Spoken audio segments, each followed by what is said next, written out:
ಹಗಲ ವೇಳೆಯಲ್ಲಿ ತಂಗಿಯನ್ನು ನಂಬಿಸಿ ರಾತ್ರಿ ವೇಳೆಯಲ್ಲಿ ಕತ್ತು ಮುಗಿಸುವ ನೀನು ಹೇಗೆ ಊಟ ಮಾಡಿವೆ ಶ್ರೀಮಂತರೇ, ಕಂಡವರ ಅನ್ನಕ್ಕೆ ಕೈ ಚಾಚುವ ಹೇಸಿ ಮನುಷ್ಯ ನನ್ನ ಅಣ್ಣನಲ್ಲ.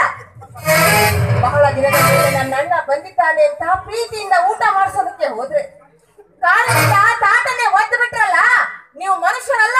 ಬೇಡ,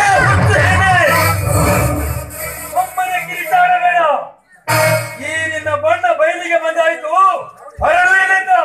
ನೋಡಿ ಶ್ರೀಮಂತರೇ, ಕೋಪದ ಬರದಲ್ಲಿ ನಾನು ಏನೋ ಒಂದಿ, ದಯವಿಟ್ಟು ಕ್ಷಮಿಸಿ. ಆದರೆ ದಯವಿಟ್ಟು ನನ್ನ ತಂಗಿಗೆ ಮಾತ್ರ ಹೊರಟು ಹೋಗ ಎನ್ನಬೇಡಿ.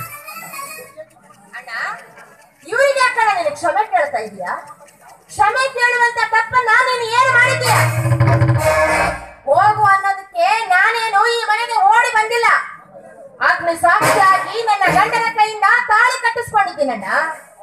ಇವರ ವಂಶದ ಕುಡಿ ನನ್ನ ಗರ್ಭದಲ್ಲಿ ಬೆಳೀತಾ ಇದೆ. ಏನಂದ್ರೆ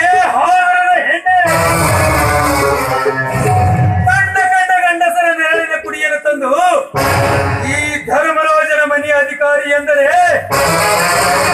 ನಿನ್ನ ಪ್ರಾಣ. ನೀನಾಡುವ ಮಾತು ಕೇಳಿದರೆ ನಿಮ್ಮನ್ನು ತುಂಡು ತುಂಡಾಗಿ ಕತ್ತರಿಸುವ. ಆದರೆ ನನ್ನ ತಂಗಿ ನಿಮ್ಮ ಮನೆಯ ಸೊಸೆ ಎಂದು ಸುಮ್ಮನಿದ್ದೇನೆ.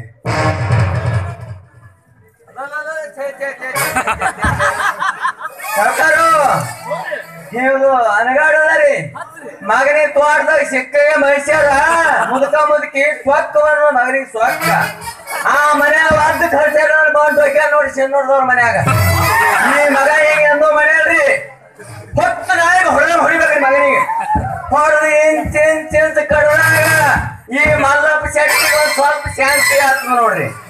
ಹುತ್ತು ಸುಳಿಯ ಮಗನೇ ಶೆಟ್ಟಿ, ನನಗೆ ತಿರುಗಾಡಿ ಕಡಿತೀಯ ಮಗನ?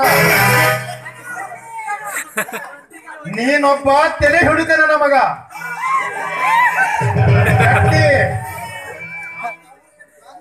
ನಿನ್ನಿಂದಲೇ ಶಾಂತಿ ಇದ್ದ ಈ ಊರು ಕ್ರಾಂತಿ ಆದದ್ದು.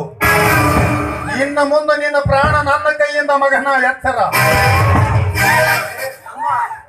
ರಮೇಶ, ನಾನ್ ಧೈರ್ಯಸ್ಕೊಂಡ್ ಸಾಯಪ್ಪ, ನಾ ಕೆಟ್ಟ ಪೋಕ್ ಸುಳಿ ಮಗ. ನಾನ್ ನನಗಂದಿಲ್ಲಪ್ಪ, ಮಗನಿಗೆ ಅಂದಿನ ಮಗನಿಗೆ ತಿರುಗಾಡಿ ಕಡ್ರಿ.